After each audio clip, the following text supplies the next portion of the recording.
पहला पाठ मक्काबियों का पहला ग्रंथ अध्याय 4 पद संख्या 36, 37, 52 से 59 तक। उस समय यूदाह और उसके भाइयों ने यह कहा, हमारे शत्रु हार गए। हम जाकर मंदिर का शुद्धिकरण और प्रतिष्ठान करें। समस्त सेना एकत्र हो गई और सियोन के पर्वत की ओर चल पड़ी।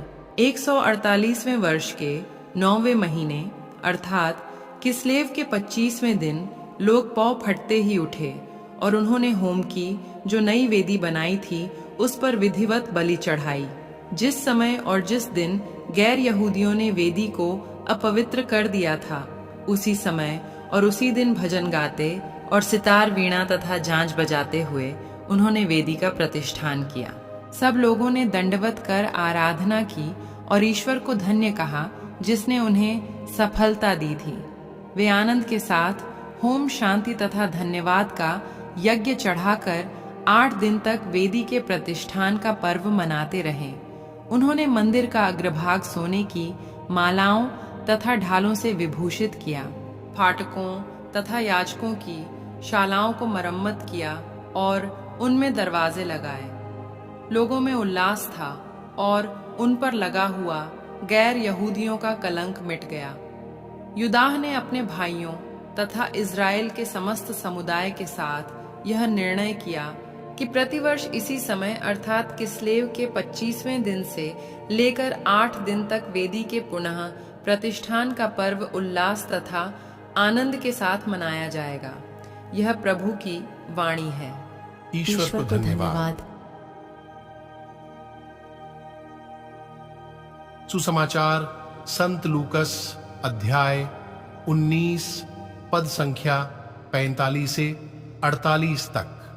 ईसा मंदिर में प्रवेश कर बिक्री करने वालों को यह कहते हुए बाहर निकालने लगे, लिखा है मेरा घर प्रार्थना का घर होगा, परंतु तुम लोगों ने उसे लुटेरों का अड्डा बनाया है। वे प्रतिदिन मंदिर में शिक्षा देते थे। महायाजक, शास्त्री और जनता के नेता उनके सर्वनाश का उपाय ढूंढ रहे थे, परंतु उन्हें नहीं सूझ रहा था कि क्या करें, क्योंकि सारी जनता बड़ी रुचि से उनकी शिक्षा सुनती थी। यह प्रभु का पवित्र सुसमाचार है। हे ख्रीस्त, तेरी स्तुति हो। मनन चिंतन। मंदिर को शुद्ध और पवित्र करने के बाद यीशु प्रतिदिन शिक्षा देते थे। यीशु आज भी हमें शिक्षा देते हैं कि हम अपना जीवन अच्छे से जीने का प्रयास करें। यीशु के लिए जीवन सेवा है, जीवन नम्रता है, जीवन बलिदान है, जीवन सादगी है। परंतु उस समय यीशु प्रतिदिन किस विषय पर शिक्षा दे रहे थे, हम केवल अनुमान लगा सकते हैं कि वह मंदिर के अंदर के व्यवहार के विषय में था और शायद अच्छे जीवन के विषय में भी बता रहे थे। क्या हमारे जीवन को ठीक से जीने का कोई उदाहरण है?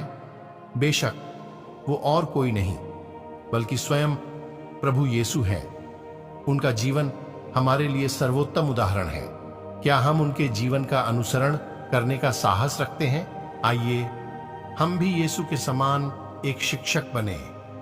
यीशु के जीवन का अनुसरण हर कोई व्यक्ति और हर समय किया जा सकता है।